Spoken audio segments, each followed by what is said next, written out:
Hello students, नमस्कार।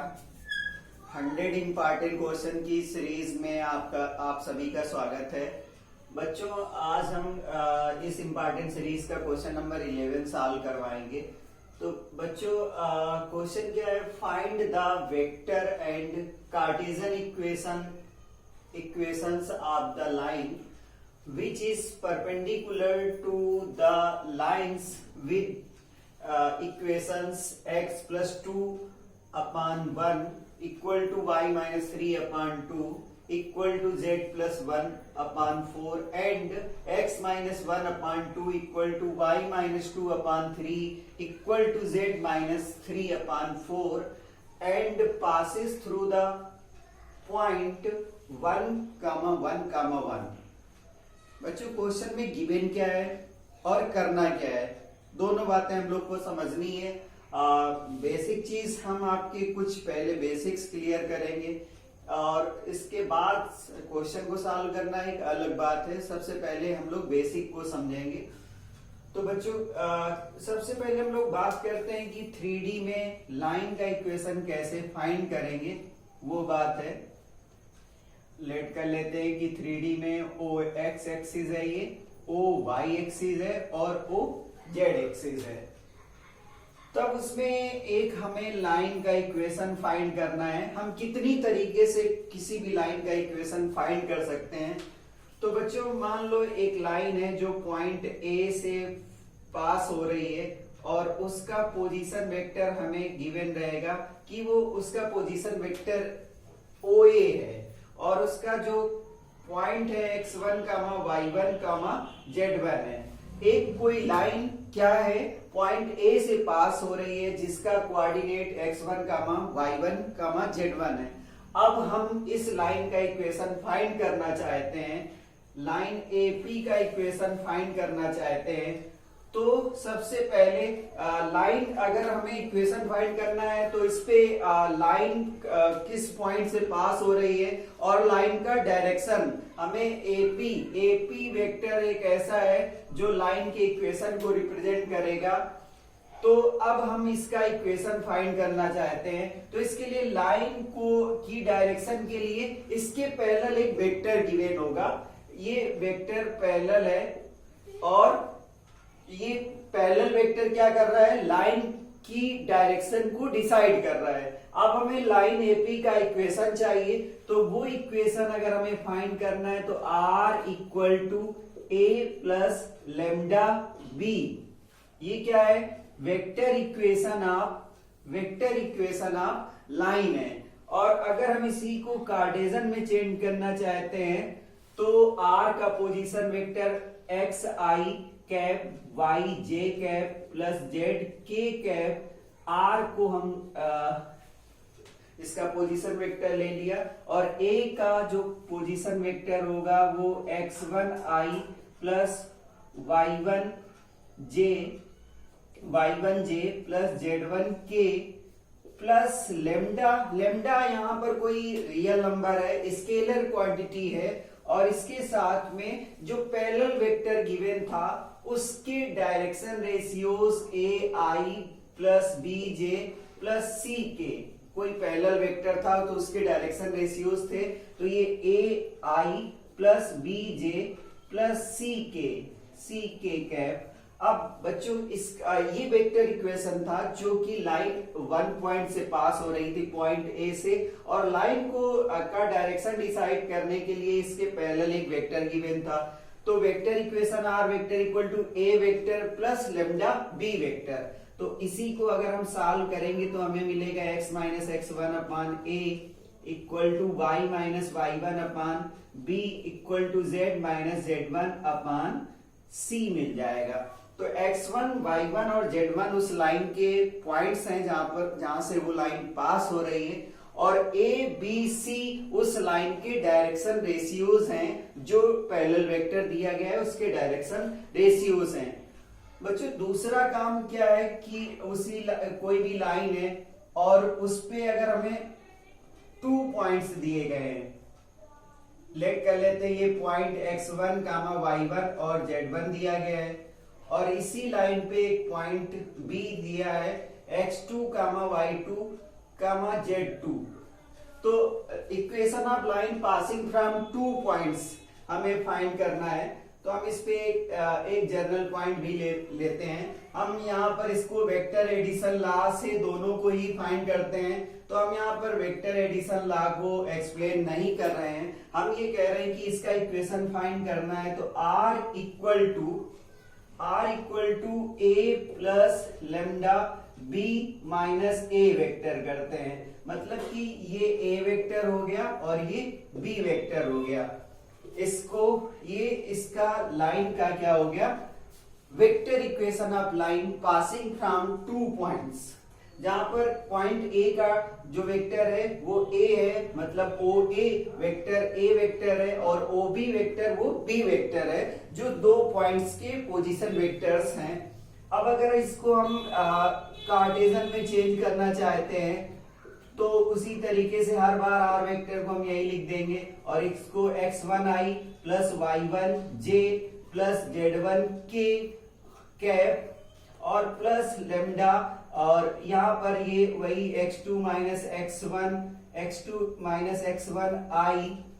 Plus y2 minus y1j और plus z2 minus z1k cap. ये values a और b की वैल्यूज फाइंड करेंगे। अब हम i j k को कंपेयर करेंगे तो हमें इक्वेशन मिलेगा x minus x1 upon x2 minus x1, y minus y1 upon y2 minus y1 और z minus z1 upon z2 minus z1 equal to कोई स्केलर क्वांटिटी, जैसे इसमें भी हो सकती थी स्केलर क्वांटिटी। तो बच्चों ये भी vector Cartesian equation of line है पासिंग फ्रॉम 1 पॉइंट्स है। This is also Cartesian equation of line passing from 2 points. x2 minus x1 क्या है, इस लाइन का डायरेक्शन रेशियो है। इसी तरीके से y2 माइनस y1 और z2 माइनस z1 इस लाइन के डायरेक्शन रेशियो है। तो बच्चों 2 तरीके से हम वेक्टर और Cartesian equation of line find कर सकते हैं। जब वो 1 पॉइंट से पास हो और उसके पैरेलल एक वेक्टर गिवन हो तो ये इक्वेशन, और अगर 2 पॉइंट से पास हो तो ये इस तरीके से फार्मूले को हम लोग यूज करते हैं। तो चलिए बच्चों हम लोग क्वेश्चन की तरफ चलते हैं कि क्वेश्चन में करना क्या है। एक्चुअली में हमें उसमें एक लाइन का इक्वेशन फाइंड करना है। We have to find the vector and Cartesian equation of line which is passing through the point. वो पॉइंट ए है और वो 1, 1, 1 है। 1, 1, 1 से वो लाइन क्या हो रही है, पास हो रही है। 3D में है लाइन, तो 3D में इसका इक्वेशन हमें फाइंड करना है। अब बच्चों ये लाइन क्या है, ए से पास हो रही है, तो केवल पॉइंट ए का पता होना सफिशिएंट नहीं है। अब या तो दूसरा पॉइंट पता चल जाए या फिर इसका डायरेक्शन पता चल जाए कि इसका डायरेक्शन, इसका पैरेलल वेक्टर पता चल जाए, तो हम लोग अप्लाई कर सकते हैं r equal to A plus lambda B. A क्या है, position vector of point, position A is the position vector of point A। Point A का पोजीशन वेक्टर A है। और B क्या है, B vector is parallel vector. तो अब हमें पैरेलल वेक्टर पता चल जाए तो हम लाइन की इक्वेशन को फाइंड कर सकते हैं। अच्छा, इसमें दूसरे पॉइंट्स की बात कोई की नहीं गई है, तो फिर क्या किया गया है? तो देखिए उसमें बोला गया which is perpendicular to the lines. एक लाइन ऐसी है जो 2 लाइन गिवन है, 2 लाइन, एक लाइन मान लो ये है और दूसरी लाइन भी मान लो कि कोई भी, अभी तो ऐसे पैरेलल तो नहीं है। पैरेलल इसलिए नहीं है क्योंकि इनके डायरेक्शन रेशियोज का अगर हम रेशियो फाइंड करें तो वो इक्वल नहीं आएगा, क्योंकि 1/2 और 2/3 और 4/4 कभी इक्वल नहीं आएगा। तो ये लाइन पैरेलल नहीं है। कैसी है, परपेंडिकुलर है। परपेंडिकुलर भी नहीं है। क्या है रिलेशन, जिस लाइन का, इस लाइन का हमें इक्वेशन चाहिए वो क्या है, इस पे भी और इस पे भी, दोनों पे क्या है, परपेंडिकुलर है। आप ये समझ सकते हैं कि एक लाइन ये है और एक लाइन कैसे भी कहीं भी है, ये है। तो जब जो हमें लाइन का इक्वेशन चाहिए वो लाइन इन दोनों लाइन पे परपेंडिकुलर है। तो इसका मतलब हमें इस लाइन का भी डायरेक्शन वेक्टर पता है। और अगर हम इसके डायरेक्शन वेक्टर की बात करें, जो लाइन 1 है, डायरेक्शन वेक्टर की बात करें, direction vector of L1, line 1 की बात करें और उसके डायरेक्शन वेक्टर की बात करें, तो इसको अगर हम B1 से डिनोट करें तो वो I प्लस 2J और प्लस 4K है। इसी तरीके से L2 की बात करें तो उसका डायरेक्शन वेक्टर है B2, तो वो क्या है 2I plus 3J plus 4K है। तो दोनों लाइन के हमें पैरेलल वेक्टर पता है, ये दोनों क्या है, पैरेलल हैं। ये हमने बताया कि वो लाइन पॉइंट से पास हो रही है और उसका पैरेलल वेक्टर ही लाइन की डायरेक्शन को डिसाइड करता है। तो हमें ये B फाइंड करना है। तो अब ये जो पैरेलल वेक्टर है वो इस पे लाइन 1 पे और लाइन 2 पे, दोनों पे क्या है, परपेंडिकुलर है। तो हमें B फाइंड करना है। तो B फाइंड करने के लिए कभी भी अगर कोई भी दो वेक्टर है A और B और तीसरा उस पे क्या है, दोनों पे परपेंडिकुलर है, इस पे भी और इस पे भी।